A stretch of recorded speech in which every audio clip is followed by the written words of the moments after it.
Hello बच्चा लोग, कैसे हैं आप लोग? उम्मीद है बहुत ही बेहतरीन होंगे। तो आज फिर से हम आपके सामने हाजिर हैं फार्माकोलॉजी का चैप्टर नंबर 1 का लेक्चर नंबर 4 लेकर के, जिसमें हम लोग पढ़ने जा रहे हैं क्या, बायो अवेलेबिलिटी के बारे में। ठीक है, तो आइए बिना समय गवाए हम लोग बायो अवेलेबिलिटी के बारे में पढ़ना स्टार्ट करते हैं। तो as per as bio availability is concern, सबसे पहला हम लोग को समझना है कि बायो अवेलेबिलिटी के डेफिनेशन क्या है। ठीक है, इसकी डेफिनेशन के बारे में बात करें। देखो, दो ही शब्द इसमें मिले ना, एक बायो, एक अवेलेबिलिटी। बायो अवेलेबिलिटी का मतलब क्या है? बायो मतलब लिविंग थिंग, हमने कहा भाई कोई लिविंग सेल या टिश्यू के बारे में हम लोग बात करेंगे।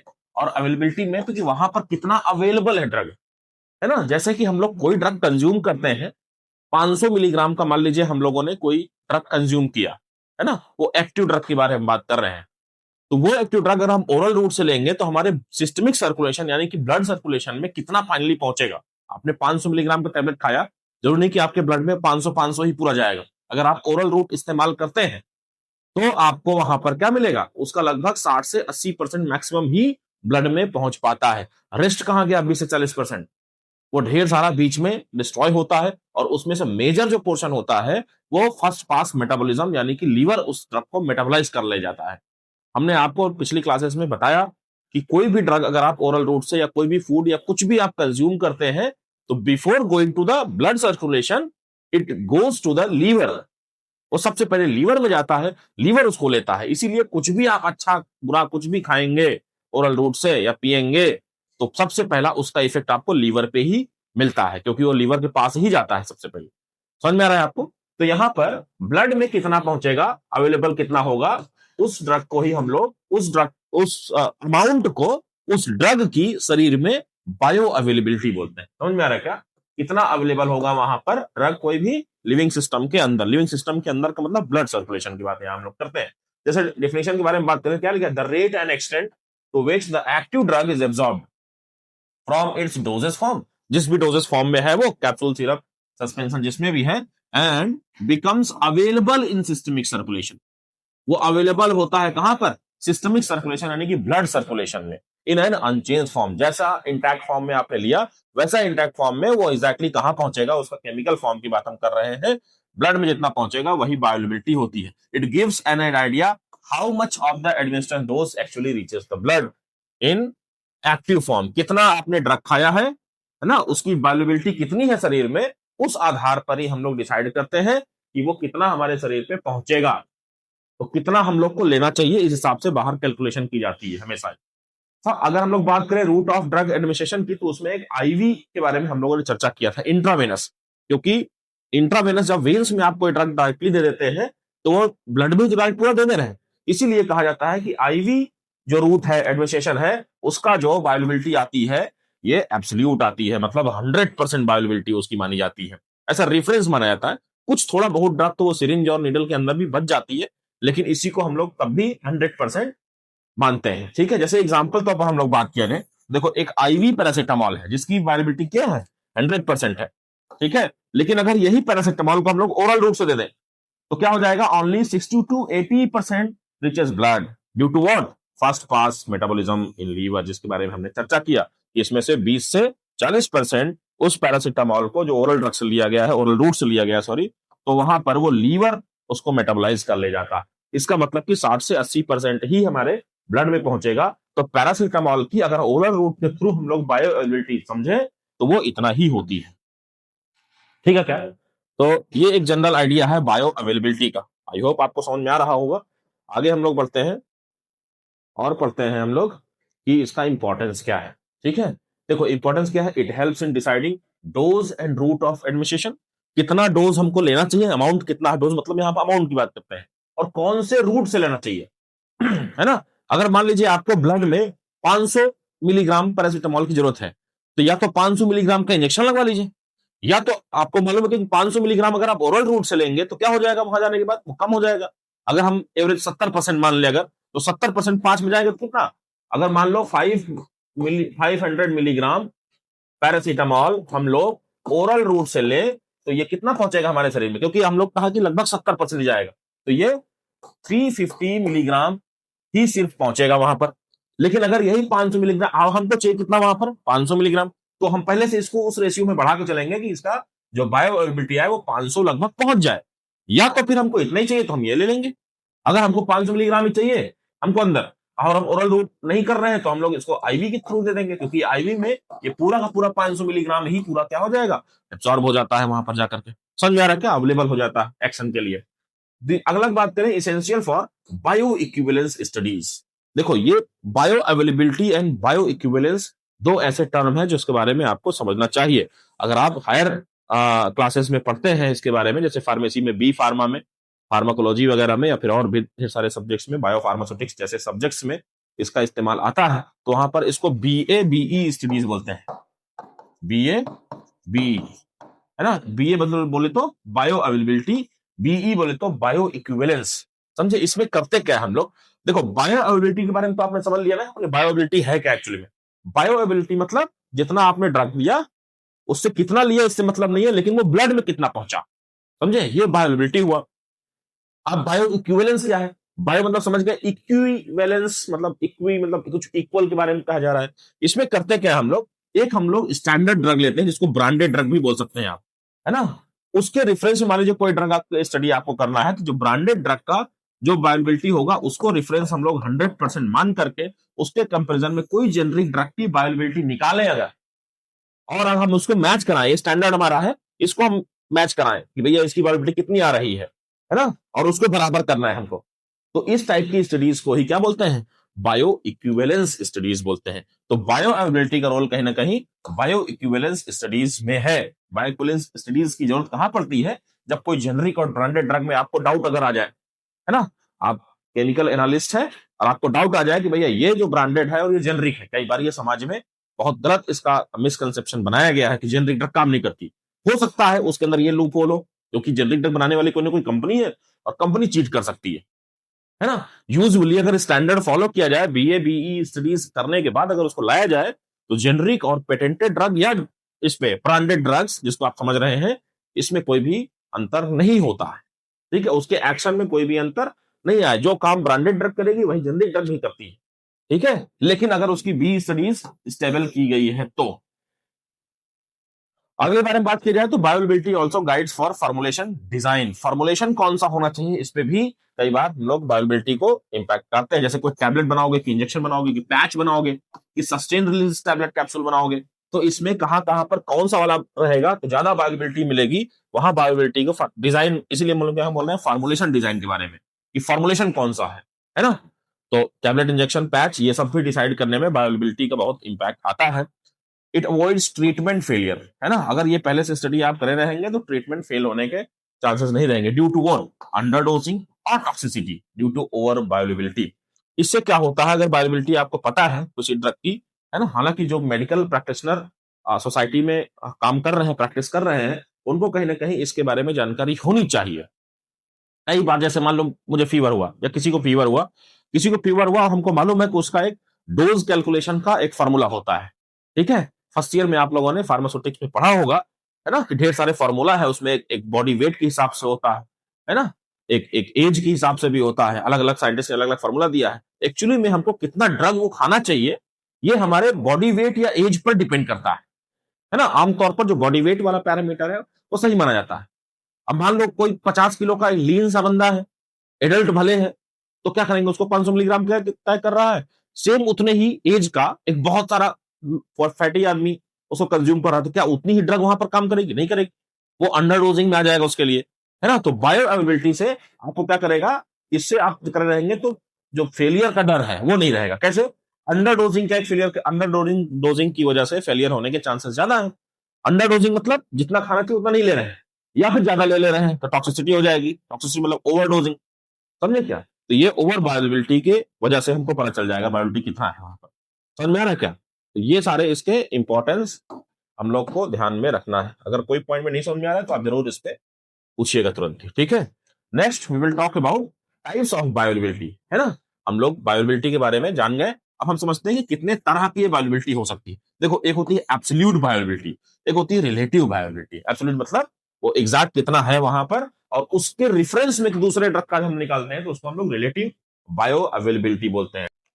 तो आइए एब्सोल्यूट बायोअवेलेबिलिटी को हम लोग समझते हैं। एब्सोल्यूट बायोअवेलेबिलिटी क्या होती है, देखो किसी भी ओरल रूट या फिर किसी दूसरे रूट के थ्रू जो ड्रग हम लोग लेते हैं उसका आईवी रूट के कंपैरिजन में कितना बायोअवेलेबिलिटी आती है, इसको हम लोग एब्सोल्यूट बायोअवेलेबिलिटी बोलते हैं इन सिंपल टर्म्स।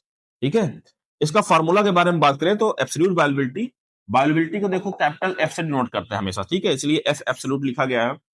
ये कुछ फॉर्मेटिंग की वजह से इसमें टेक्निकल एरर आया है ना। इस सारे फार्मूले में जो भी लिखा है मैं आपको सिंपल टर्म्स में समझा रहा हूं कि एफ बायोअवेलेबिलिटी या एब्सोल्यूट बायोअवेलेबिलिटी के बारे में कैसा फार्मूला इसका आता है। तो अगर हम लोग एब्सोल्यूट बायोअवेलेबिलिटी लिखें तो इसका जो फार्मूला बनता है भैया वो देखो एक ग्राफ बनता है। आप पहले समझने का प्रयास कीजिए, मैं पहले फार्मूला आपको बता देता हूं। Area under curve of oral drug, oral administration से जितना आपने लिया upon area under curve of IV, IV से जितना आपने लिया, ठीक है, मल्टीप्लाई बाई डोज, आईवी के थ्रू कितना डोज आपने लिया और आपने ओरल के थ्रू कितना डोज लिया, क्योंकि परसेंटेज हम लोग को निकालना है तो मल्टीप्लाई बाई 100 हमको करना ही पड़ेगा। ठीक है, क्योंकि हम लोग आईवी के रेफरेंस में ये फॉर्मूला निकालते हैं। इसमें समझते क्या हम लोग, देखो इसमें इसमें समझने एफ एब्सोल्यूट मतलब एब्सोल्यूट बायोअवेलेबिलिटी, इसमें समझने वाला कुछ नहीं रहा। ये टर्मिनोलॉजी एक है डोज आईवी, डोज आईवी मतलब क्या है कि आईवी के थ्रू कितना डोज आपने दिया, 500 मिलीग्राम 300 मिलीग्राम जितना भी है ना। फिर उसके कंपेरिजन में एक ओरल रूट ड्रग आपने कितना दिया, है ना। फिर ये एयूसी, यहां से बच्चे कंफ्यूज हो रहे होंगे कि एयूसी क्या बारे में बात कर रहे हैं सर। देखो जब भी कोई भी ड्रग चाहे आईवी रूट से दो चाहे ओरल रूट से दो या किसी भी रूट से दो, जो जो अब वो जब भी जाएगी तो इकट्ठा तो पूरा फटाक से चली नहीं जाती। सिर्फ आईवी रूट पे क्या होता है कि जब आप लगा दिए इंजेक्शन तो तुरंत तुरंत धीरे धीरे धीरे जाएगा और पूरे ब्लड में, ब्लड के जो मेन कंपोनेंट है प्लाज्मा 55% जो भरा हुआ है उसके उसमें जब ये ड्रग अवेलेबल होती है ना, उसका एक ग्राफ अगर हम लोग बनाए, हम लोग अगर एक ग्राफ खींचे है ना, नीचे इधर टाइम रख दे, इधर हम लोग प्लाज्मा कंसंट्रेशन रख दें, ठीक है, इसको सीपी लिखते हैं कई बार प्लाज्मा कंसंट्रेशन को, है ना, सीपी। तो अब प्लाज्मा कंसंट्रेशन में जब हम लोग यहां से स्टार्ट करेंगे तो टाइम लगभग जीरो के हिसाब से लगभग ये आईवी रूट का लगभग ऐसे आएगा, है ना। यहां पर अगर देखेंगे तो बहुत सारा वहां पर स्टैंडर्ड इसलिए 100 मान लिया जाता है उसको। और अगर हम लोग किसी और ड्रग का लेते हैं तो किसी और ड्रग का धीरे धीरे हो जाएगा ना, मुंह से आपने खाया धीरे धीरे वो ब्लड में एब्जॉर्ब होगा, प्लाज्मा में पहुंचेगा, तो यहां पर इस तरह से कुछ इसका ग्राफ मिलता होगा। किसी भी पॉइंट पर अगर हम लोग बात करें, जैसे इस पॉइंट पर हम देखना चाहेंगे बायोअवेलेबिलिटी कितनी हुई, तो इसको हम लोग को यहाँ पर ड्रॉ करना पड़ेगा और ये इसका क्या हो जाएगा, एरिया अंडर कर्व हो जाता है। ठीक है, मैथमेटिकल टर्म्स है थोड़ा सा तो समझने का प्रयास कीजिए। तो ये है एरिया अंडर कर्व, ठीक है। तो ओरल रूट्स के थ्रू जो एरिया अंडर कर्व निकलता है और आईवी रूट के थ्रू जो एरिया अंडर कर्व निकलता है और इन दोनों का डोज मल्टीप्लाई बाई 100 अगर हम लोग करेंगे तो हमको किसी भी ड्रग का क्या मिल जाएगा, एब्सोल्यूट बायोअवेलेबिलिटी मिल जाएगा। एग्जांपल तौर पर समझो, देखो जो एक ड्रग होती है सिप्रोफ्लॉक्सासिन, ठीक है, अगर इसको हम ओरल रूट से देते हैं तो इसकी बायोअवेलेबिलिटी जो इस फॉर्मूले से निकल के आई वो 70% आई, है ना। 70% बायोअवेलेबिलिटी होने का मतलब क्या है कि 70% of this drug reaches to systemic circulation compare to IV, IV के कंपैरिजन में, आईवी की तुलना में, क्योंकि आईवी का 100% होता है, उसके तुलना में जो ये ओरल सिप्रोफ्लॉक्सासिन का बायोअवेलेबिलिटी आया वो कितना आया, 70%। ये 70% बायोअवेलेबिलिटी है इस ड्रग की, इसी को हम लोग एब्सोल्यूट बायोअवेलेबिलिटी बोलते हैं।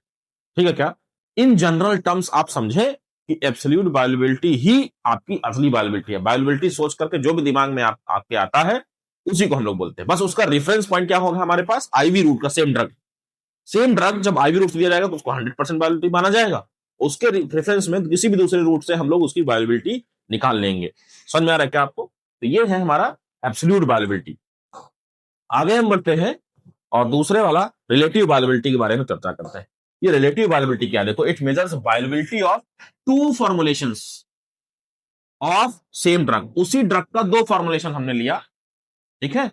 अब जैसे एग्जांपल तौर पर समझो और उसकी दोनों को बायोअवेलेबिलिटी निकालना। एग्जांपल देखो, पैरासीटामोल सिरप एक हमने लिया और एक पैरासीटामोल टैबलेट लिया। आपको पता है कि दोनों ही ये ओरल रूट से ही इंजेक्ट किए जाएंगे, है ना। लेकिन अब उसका हम लोग सिरप बनाएंगे कि टैबलेट बनाएंगे, ये स्टडी लॉजिकल तो होना चाहिए ना कि किसी भी ड्रग का कुछ भी बना देंगे आप, नहीं।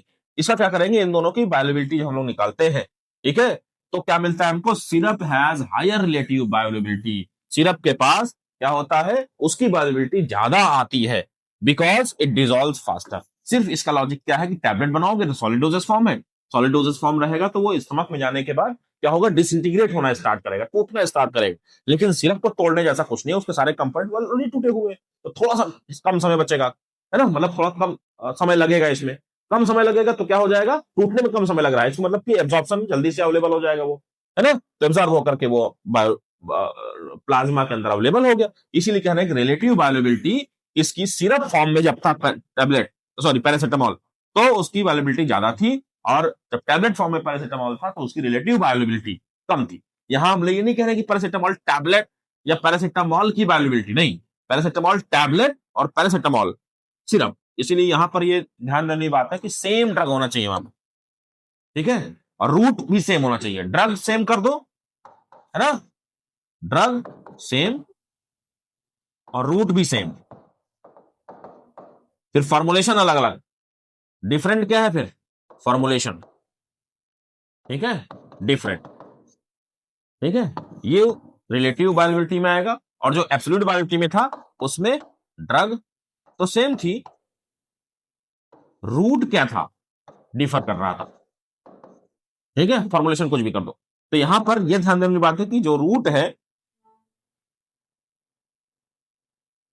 ये रूट है, ये मैटर कर रहा है, ये डिफरेंस क्रिएट कर रहा है रिलेटिव और एब्सोल्यूट बायोलिबिलिटी में, ये वाला एब्सोल्यूट बायोलिबिलिटी, ये वाला रिलेटिव बायोलिबिलिटी, समझे क्या, यहां पर सिर्फ रूट की बारे में बात की जा रही है, फॉर्मुलेशन कुछ भी हो सकता है, ठीक है क्या, यहां पर, है ना, तो रिलेटिव में रूट भी सेम होगा, जैसे हमने यहां कहा था ना कि ओरल रूट है दोनों है ये, और वहां पर हम लोग एक आईवी और एक कोई और रूट से कंपैरिजन करके हम लोग निकालते थे, ठीक है क्या, तो ये है हमारा रिलेटिव बायो अवेलेबिलिटी। समझ में आ रहा होगा आपको दोनों के बारे में। आइए आगे बढ़ते हैं हम लोग। आगे बढ़ने से पहले मैं आपको बता दूं कि देखिए यहाँ पर एक ग्राफ दिख रहा है, आप, मैं इसी के बारे में बात कर रहा था। देखो एक ग्राफ अगर हम खींचे यहाँ से, तो क्या है ये, एक देखो यहाँ पर ये ग्राफ दिख रहा है, टाइम और प्लाज्मा कंसंट्रेशन के फॉर्मेट में ये ग्राफ खींचा गया है, ठीक है, टैबलेट के फॉर्म में जब दिया गया है तो देखो यहाँ पर ये इस तरह से मिलता है इसका, ठीक है, और अगर हम लोग टाइम देखें तो प्लाज्मा कंसंट्रेशन देखें तो ये ज्यादा अवेलेबल हो जाता है, समझे, ये अलग अलग ग्राफ्स आपको प्लाज्मा कंसंट्रेशन और टाइम के रिस्पेक्ट में किस तरह से वो ड्रग कोई भी अवेलेबल होती है इसके बारे में चर्चा किया जा रहा है यहाँ पर, ठीक है। तो यहां तक हो गया, तो आइए हम लोग देखते हैं कि what are the different factors that affects bioavailability, ठीक है, तो देखिए तमाम हम लोग फैक्टर्स को यहाँ पर ग्रुपिंग किया गया है। सबसे पहला तरीके का जो फार्मास्यूटिकल फैक्टर्स है, ठीक है, जिसमें कि हम लोग को डोजेस फॉर्म और डिसइंटीग्रेशन रेट लिया गया है, ये भी एक तरह से उसमें बायोअवेलेबिलिटी को अफेक्ट करता है, पार्टिकल साइज भी करता है, सॉल्ट फॉर्म ऑफ ड्रग, कोई भी ड्रग होता है एक सॉल्ट फॉर्म होता है, एक एसिडिक बेसिक कुछ भी हो सकता है, वो एक्सिपिएंट उसमें क्या ऐड करते हैं, एडिटिव्स क्या होते हैं, वो भी उसमें बायोअवेलेबिलिटी में कहीं ना कहीं इंपैक्ट डालते हैं। तो ये सारे सारे फैक्टर्स आ जाते हैं फार्मास्यूटिकल फैक्टर्स में।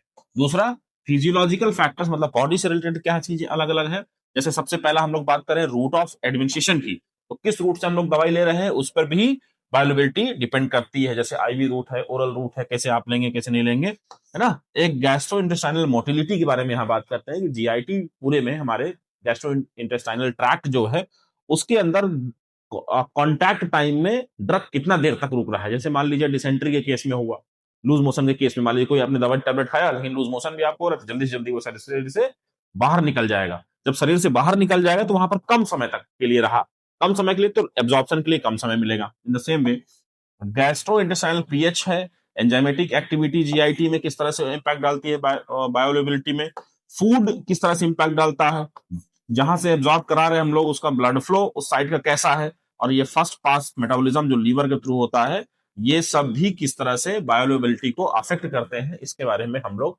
अपकमिंग स्लाइड में डिटेल में पढ़ने जा रहे हैं। एक थर्ड भी हमारे पास है पैथोलॉजिकल फैक्टर्स, जिसमें कि लिपिड सॉल्युबिलिटी आता है, कि लिपिड में सॉल्युबल कोई ड्रग होगा तो उसकी बायोअवेलेबिलिटी बढ़ेगी घटेगी। मॉलिक्यूलर साइज के बारे में देखा जाता है कि जो ड्रग है उसका मॉलिक्यूल का साइज कितना है ना, और वो ड्रग आयनाइज फॉर्म में कि अनआयनाइज फॉर्म में है, उसका पीएच पीके वैल्यू इन सब चीजों से रिलेशन यहाँ पर आता है। और एक ड्रग फॉर्मुलेशन, किस तरह का ड्रग फॉर्मुलेशन का क्या है हमारा, डोजेस फॉर्म क्या है, so these are the different factors that affects bioavailability, जिनको 3 ग्रुपिंग में बांटा गया है। आइए हम लोग इसको एक एक करके डिटेल में इनके बारे में पढ़ते हैं। सबसे पहले फार्मास्यूटिकल फैक्टर्स में हम लोग को देखो, फार्मास्यूटिकल फैक्टर्स में हम लोग को पढ़ना है, और उसमें भी सबसे पहले डोजेस फॉर्म और डिसइंटीग्रेशन टाइम किस तरह से बायो अवेलेबिलिटी को अफेक्ट करता है इसके बारे में बात करते हैं हम लोग। डोजेस फॉर्म के बारे में हमने चर्चा किया कई तरह के डोजेस फॉर्म है, चाहे वो लिक्विड डोजेस फॉर्म के बारे में बात करें जिसका एग्जांपल एक सिरप होता है, ठीक है, सस्पेंशन होता है, कैप्सूल होता है, टैबलेट होता है। सबसे ज्यादा बायो अवेलेबिलिटी आती है किसकी? लिक्विड्स की। और सबसे कम इन चारों में देखा जाए तो टैबलेट्स की। तो ये कि ऑर्डर बना हुआ है ना, इस ऑर्डर को समझिएगा। लिक्विड रहेगा, सिंपल से इसका मार्क क्या है देखो, यहाँ पर एग्जांपल लिखा है, पैरासिटामोल सिरप जो है, जो लिक्विड वाला होता है ना, it's acts faster than tablet. Tablet से ज्यादा तेज ये काम करता है। क्यों?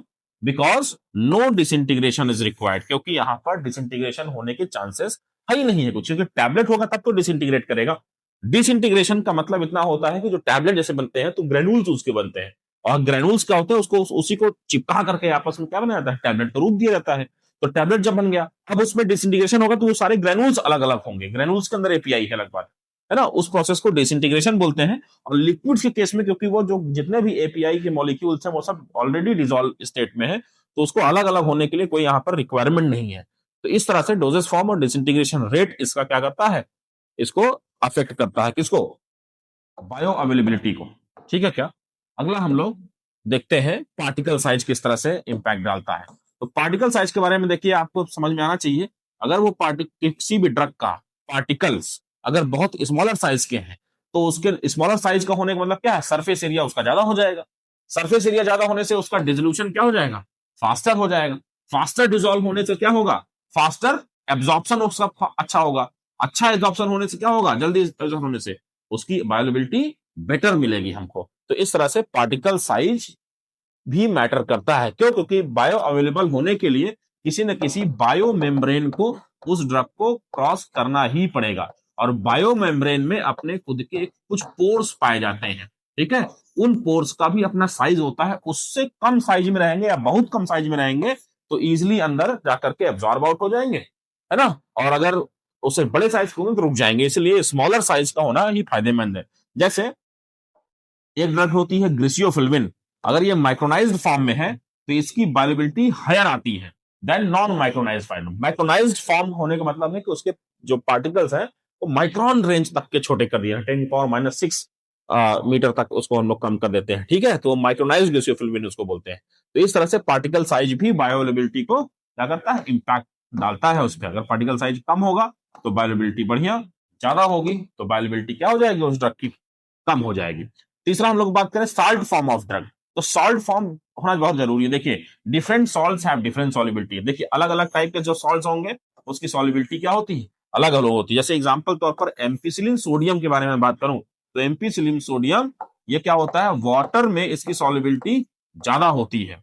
It absorbs better than plain ampicillin. सिर्फ एम्पिसिलिन, क्यों? क्योंकि due to higher water solubility. इस क्योंकि एम्पिसिलिन सोडियम जो है ये सॉल्ट फॉर्म में आ गया, है ना, और ये क्या है, एक तरह से प्लेन है। तो सॉल्ट और प्लेन, सॉल्ट क्या होता है, पानी में अच्छा खासा डिजोल्व हो जाता है हमेशा। तो डिजोल्व अच्छा होगा तो एब्जॉर्ब अच्छा होगा, और ये इसकी सॉल्युबिलिटी इसकी कम हो जाएगी। सॉल्युबिलिटी कम हो जाएगी तो इसका एब्जॉर्प्शन स्लो हो जाएगा। एब्जॉर्प्शन स्लो होने की वजह से इसकी बायोअवेलेबिलिटी भी कम हो जाती है। इसीलिए एम्पिसिलिन सोडियम की बायोअवेलेबिलिटी ज्यादा होती है in compare to plain ampicillin. ठीक है, इस तरह से salt form of drug bio availability को चेंज करता है। अगला हम लोग बात करें तो एक्सिपिएंट या एडिटिव्स किस तरह से इसको इंपैक्ट डालते हैं।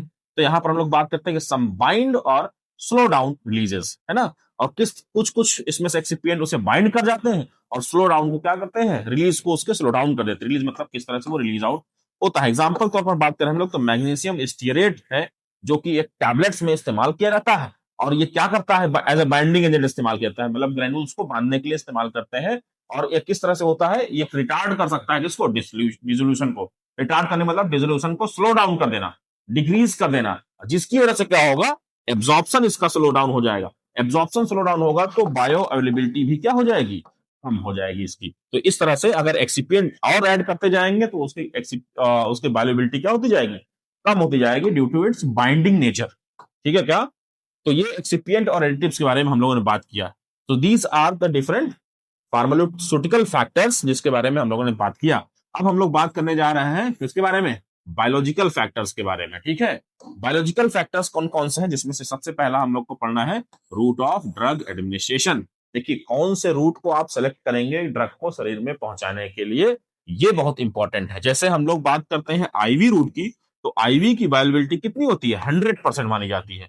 ओरल रूट की कम होती है और इंट्रामस्कुलर या सबक्यूटेनियस की इंटरमीडिएट होती है, मतलब कि इससे ज्यादा, ओरल से ज्यादा लेकिन आईवी से कम।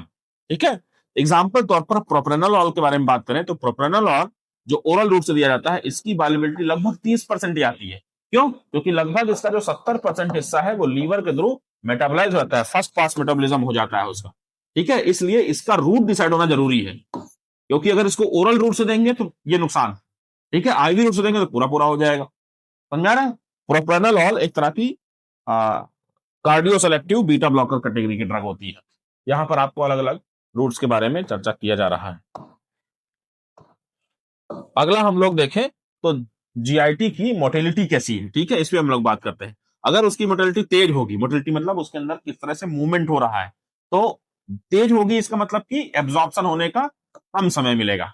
हमने बात किया था, अगर मान लीजिए किसी को लूज मोशन है, डिसेंट्री है ना, डायरिया है, डायरिया के केसेस में क्या होता है कि जहां पर भी कुछ भी खाते हैं हम लोग, यहां से कोई चीज अंदर आया और स्टमक होते बाद डायरिया किसी को है, तो यहां से स्मॉल इंटेस्टाइन होते होते होते होते होते क्या होता है, यहां से ये तुरंत ही बाहर निकल जाता है। यहां से अगर कम समय में तुरंत ही बाहर निकल जाएगा, इसका मतलब कि वो ड्रग मॉलिक्यूल यहां पर पूरे जीआईटी में बहुत कम समय के लिए रहा है। अगर कम समय के लिए रहा है तो जाहिर सी बात है उसका एब्जॉर्प्शन भी बहुत स्लो हुआ होगा या फिर बहुत कम हुआ होगा, जिसके कारण से बायोअवेलेबिलिटी भी कम हो जाएगी। कॉन्टैक्ट टाइम का मैटर करता है, इसके लिए हम लोग यहाँ पर बात कर क्या कर सकते हैं, कॉन्टैक्ट टाइम। जितना ज्यादा समय तक के लिए वो ड्रग मॉलिक्यूल कॉन्टैक्टेड में रहेगा हमारी जीआईटी के, उतना ज्यादा एब्जॉर्प्शन बढ़िया होगा और बायोअवेलेबिलिटी भी उतनी बढ़िया होगी। जैसे लिखा है ना डायरिया केस में oral drugs absorption, oral drug absorption क्या हो जाता है, कम हो जाता है, डिक्रीज हो जाता है। जैसे ओआरएस का हो गया, आयरन टैबलेट्स का हो गया, इन सब चीजों का, है ना। स्लो मोटिलिटी जैसे कॉन्स्टिपेशन के केसेस में क्या होता है, में इंक्रीज एब्जॉर्प्शन। अच्छा, किसी कॉन्स्टिपेशन हो गया है, सॉलिड वेस्ट मटेरियल बाहर निकल ही नहीं रहा, तो ड्रग जाने के बाद वो इंटेस्टाइन पे ही रह जाएगा और वो लंबे समय तक रहेगा, जिसकी वजह से क्या होता है, बायोअवेलेबिलिटी बढ़ जाती है और टॉक्सिसिटी कई बार इसमें से आ सकती है। ठीक है क्या? तो ये सारी चीजें हैं गैस्ट्रो इंटेस्टाइनल मोटिलिटी पर, जो कि आपको ये क्या करता है, बायोअवेलेबिलिटी को हैम्पर करता है ये। ठीक है क्या? आगे हम लोग बात करें तो ये गैस्ट्रो इंटेस्टाइनल पीएच के बारे में बात करें तो पीएच भी बहुत ज्यादा इंपैक्टफुल है। जैसे हम लोगों ने बात किया था कि अगर हमारे स्टमक में कोई एसिडिक नेचर की ड्रग होती है ना, तो वो स्टमक की वॉल से ही एब्जॉर्ब हो जाती है। लेकिन अगर कोई बेसिस है तो वो इंटेस्टाइन से एब्जॉर्ब होती है। ठीक है, इंटेस्टाइन से एब्जॉर्ब होती है। वो इंटेस्टाइन से एब्जॉर्ब होंगे तो क्या होगा, वो जो बेस होगा एक्चुअली ये वीक बेस होगा और एसिड भी कैसा होगा, वीक होगा, है ना। ये पीएच पर डिपेंड कर रहा है। क्यों? अगर इसका स्टमक का पीएच कितना होता है इन जनरल, 1.4 के आसपास होता है। वीक एसिड होने का मतलब है कि ये 1.4 इसका नहीं होता है ना, स्टमक का उस समय जब ये कोई वीक एसिड वहां से जाकर के क्या करेगा, डिसॉल्व होगा या वहां से एब्जॉर्ब हो जाएगा, तब उस समय इसका पीएच थोड़ा बढ़ जाता होगा।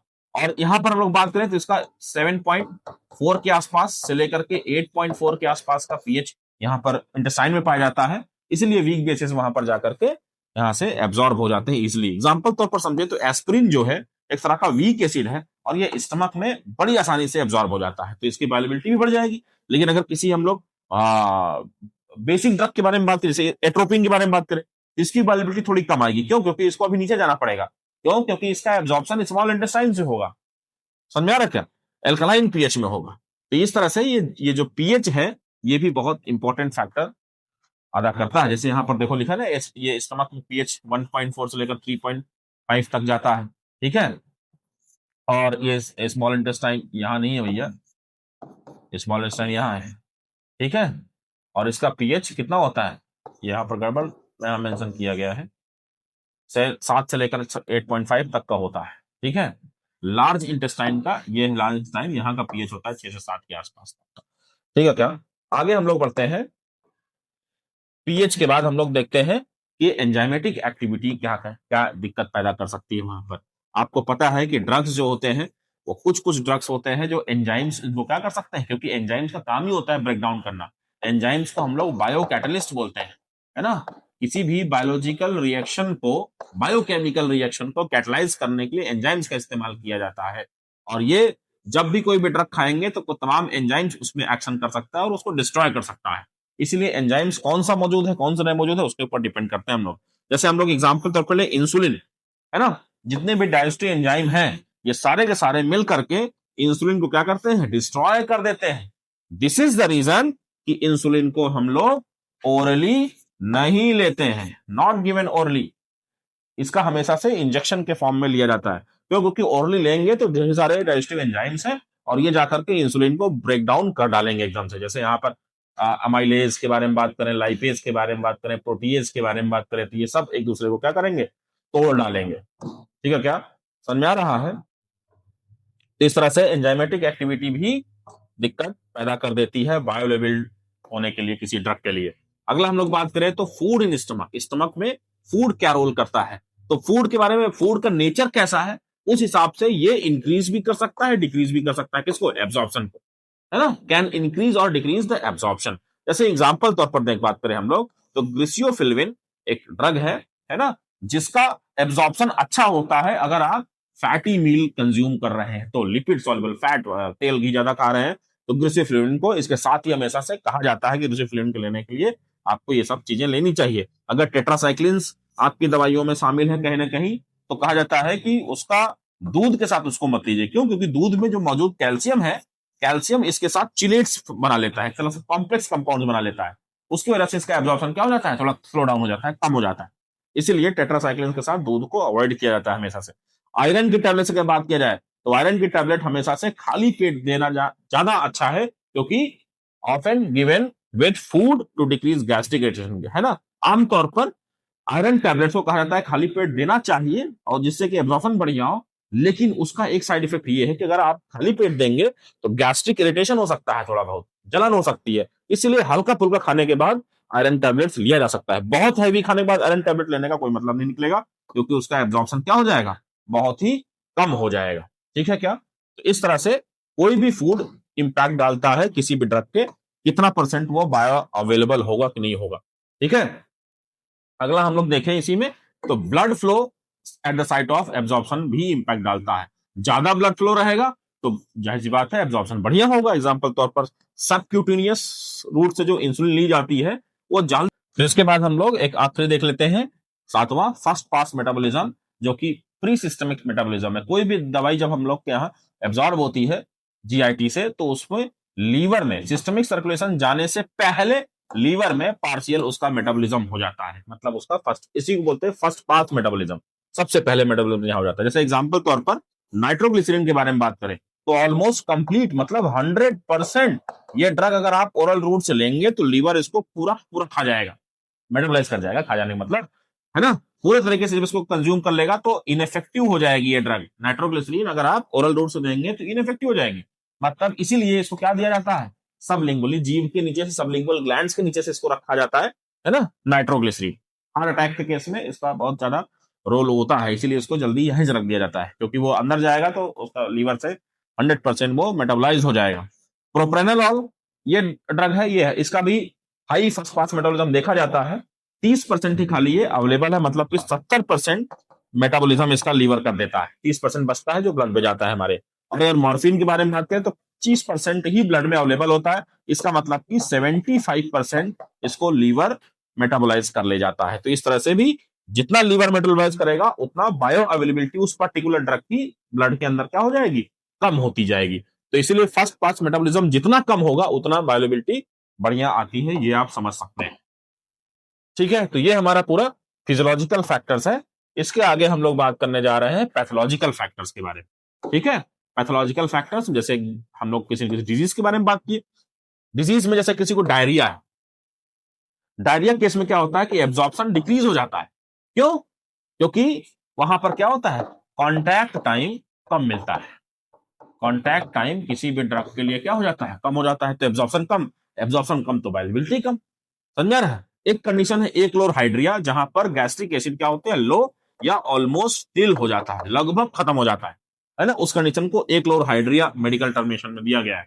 इसकी वजह से होता क्या है, वीक एसिड, क्योंकि ये नहीं रहेगा तो वीक एसिड जो स्टमक से एब्जॉर्ब हो रहे थे उसका एब्जॉर्प्शन क्या हो जाएगा, कम हो जाएगा, है ना। जैसे कि एस्प्रिन, एस्प्रिन का एब्जॉर्प्शन नहीं हो पाएगा तो बायोअवेलेबिलिटी नहीं मिलेगी अगर एक्लोरहाइड्रिया किसी को हुआ तो, है ना। माल एब्जॉर्प्शन सिंड्रोम किसी को है तो समस्या क्या आती है, वहां पर जो फैट सॉल्युबल विटामिन है जैसे ए डी ई के, तो ये सारे के सारे विटामिन क्या होते हैं, इनका एब्जॉर्प्शन क्या हो जाएगा, कम हो जाएगा, क्योंकि फैट सॉल्युबल विटामिन का वहां पर एब्जॉर्प्शन सही है ही नहीं है, उससे पहले सिंड्रोम में कोई ना कोई समस्या है ना।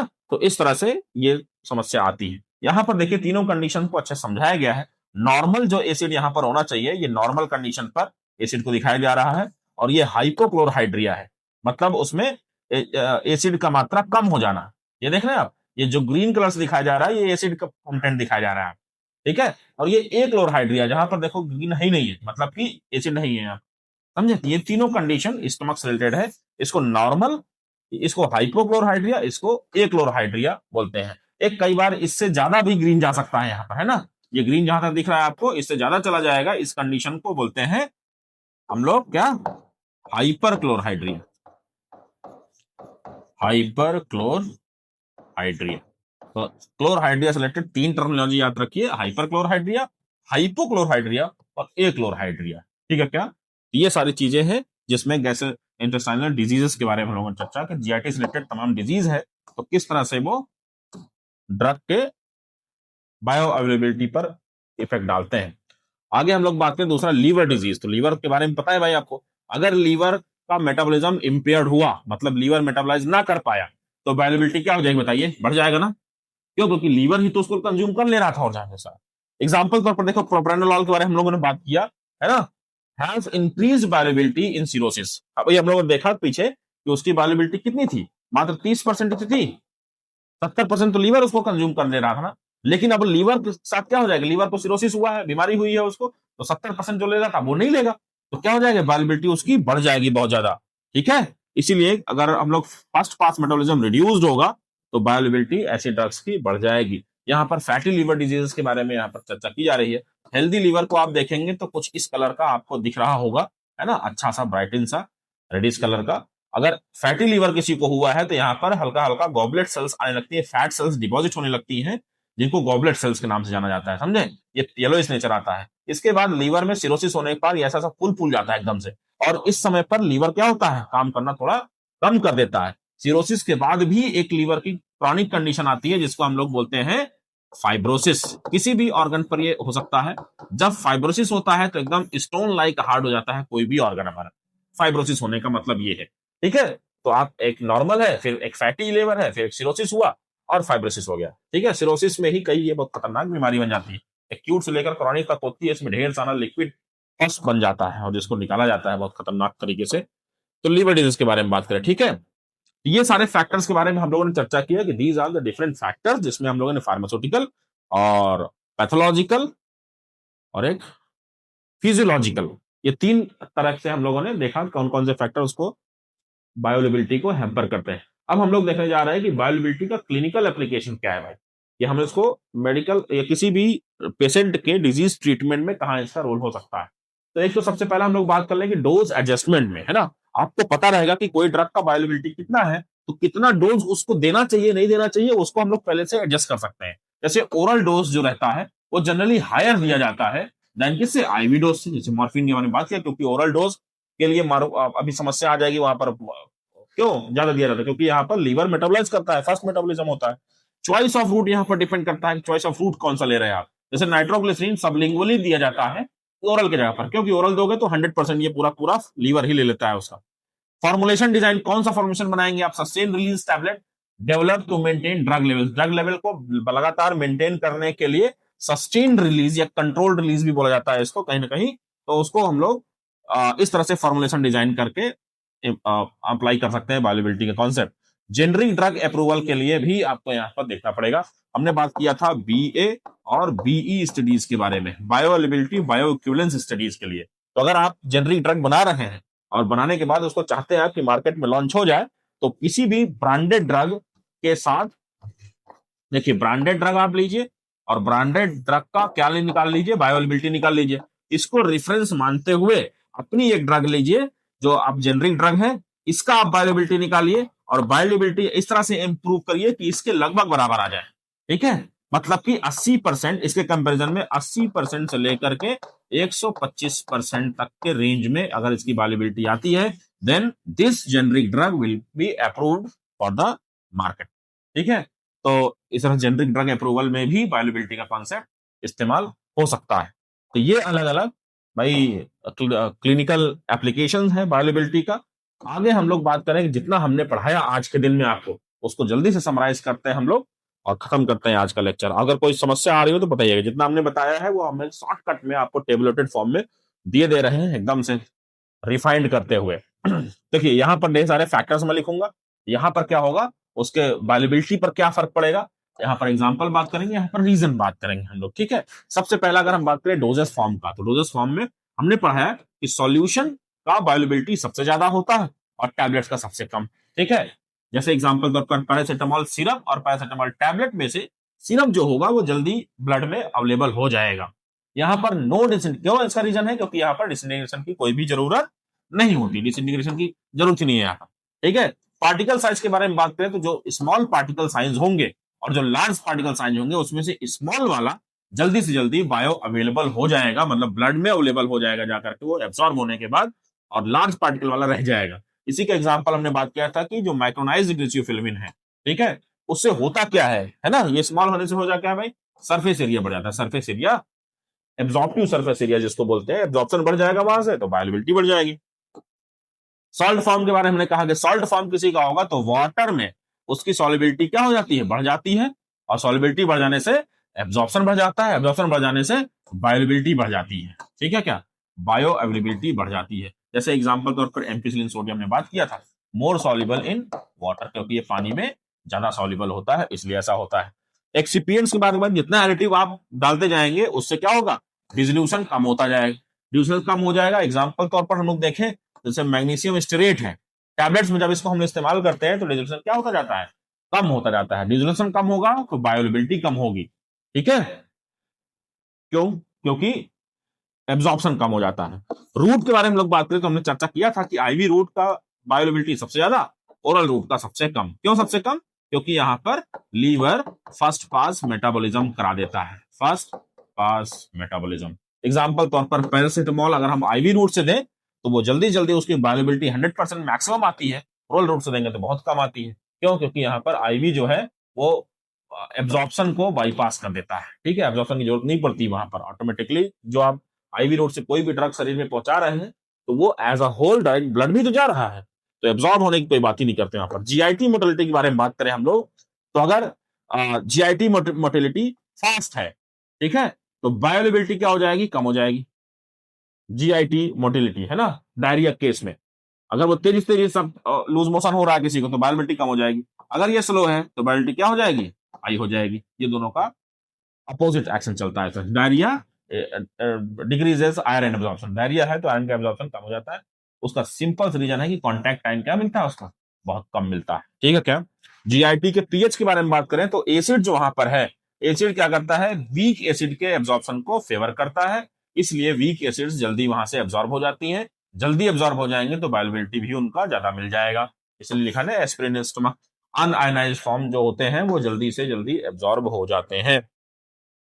फूड के बारे में अगर हम बात करें तो फूड जो होता है वो इंक्रीज भी कर सकता है और डिक्रीज भी कर सकता है एब्जॉर्प्शन को। जैसे एग्जांपल तौर पर ग्लिसरोफिल्मिन है ना, फैटी फूड कंज्यूम करेंगे तो ये क्या होगा, बायोअवेलेबिलिटी को बढ़ा देता है, लेकिन at the same time tetracycline क्या हो जाता है, कम हो जाता है, ठीक है। इसका रीजन, ग्लिसरोफिल्मिन का रीजन क्या है, फैट सॉल्युबिलिटी, और ये टेट्रासाइक्लिन का रीजन क्या है, चिलेशन। कैल्शियम दूध के साथ बोला जाता है ना कि नहीं लेना है इसका, क्योंकि दूध में मौजूद कैल्शियम जो है टेट्रासाइक्लिन के साथ कॉम्प्लेक्स कंपाउंड बनाता है जिसको चिलेट भी बोलते हैं हम लोग। तमाम एंजाइम्स जो है जैसे पेप्टाइड्स टाइप के एंजाइम जो होते हैं वो अपने इस ड्रग को डिस्ट्रॉय कर सकते हैं, इंसुलिन को, है ना।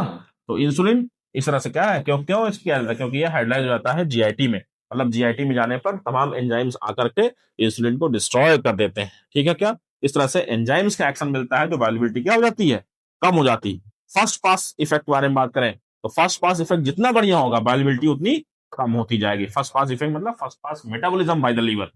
नाइट्रोग्लिसरीन के बारे में बात किया जाए तो ओरल से देने पर ये 100% पूरा का पूरा क्या हो जाती है, लीवर के थ्रू फर्स्ट पास मेटाबोलाइज हो जाती है, ब्लड में पहुंच भी नहीं करती है, ठीक है। इसका रीजन देखो लिखा है ना, मेटाबोलाइज्ड इन लीवर। अगला हम लोग बात करें लीवर डिजीज, अगर लीवर डिजीज है तो क्या हो जाएगा, बायोअवेलेबिलिटी बढ़ जाएगी, ठीक है। क्यों, क्योंकि लीवर उसको ले नहीं पाएगा ना, लीवर जब उसमें से तुमको ड्रग लेगा ही नहीं फर्स्ट पास मेटाबोलाइज करने के लिए तो जाहिर सी बात है वो क्या हो जाएगा, उसका वो बायो अवेलेबिलिटी के लिए मौजूद हो जाएगी और अच्छा एब्जॉर्ब हो जाएगी। इन द सेम वे जैसे ये प्रोप्रेनोलॉल है जो 70% लीवर इसका लेता था, 30% ही खाली ब्लड में पहले पहुंचता था। अब सिरोसिस के केस में क्या हो जाएगा, ये प्रोप्रानोलॉल मैक्सिमम अंदर पहुंच जाएगा, मेटाबॉलिज्म कम हो जाएगा, फास्फोस्फोलिज्म, बायोअवेलेबिलिटी बढ़ जाएगी। तो ये अलग अलग चीजें हैं जो मुझे लगता है कि आपको अच्छे से समझ में आया होगा। अगर कहीं पर आपको डाउट लग रहा है तो आप जरूर पूछेंगे कमेंट बॉक्स में, ठीक है। तो ये सारी चीजें हम लोगों ने यहां पर पढ़ा, ठीक है। फिलहाल इस लेक्चर में इतना ही। अगले लेक्चर में हम लोग ड्रग डिस्ट्रीब्यूशन के बारे में बात करेंगे, क्योंकि अभी तक हम लोगों ने बायो अवेलेबिलिटी के बारे में चर्चा किया है। अगर आपको इस लेक्चर में पढ़ाए गए किसी भी कंटेंट में कोई भी समझने में कोई समस्या हो रही है, तो आप जो भी आपके पास माध्यम डाउट पूछने का है, जैसे अगर आप यूट्यूब पे देख रहे हैं तो आप कमेंट बॉक्स में आ सकते हैं, अगर आप हमारे ऐप पर ये वीडियो देख रहे हैं तो आप चैट बॉक्स में आकर के अपने डाउट्स को रेज कर सकते हैं, और उसका आंसर हम लोग अपकमिंग वीडियो में या फिर जिस माध्यम से आप पूछना चाह रहे हैं उस माध्यम पे वहीं पर आपको इसका जवाब दे दिया जाएगा हमारी टीम द्वारा, ठीक है। तो देखते रहिए वीडियो। अगर आपको वीडियो अच्छी लग रही है तो आप अपने दोस्त यार मित्रों को भी इसको शेयर कीजिए, जिससे कि हम लोग भी थोड़ा और मोटिवेट हो कि और नॉलेजफुल वीडियोस आपके लिए लगातार लाते रहें, ठीक है। देखते रहिए, तब तक के लिए bye, thank you, best of luck.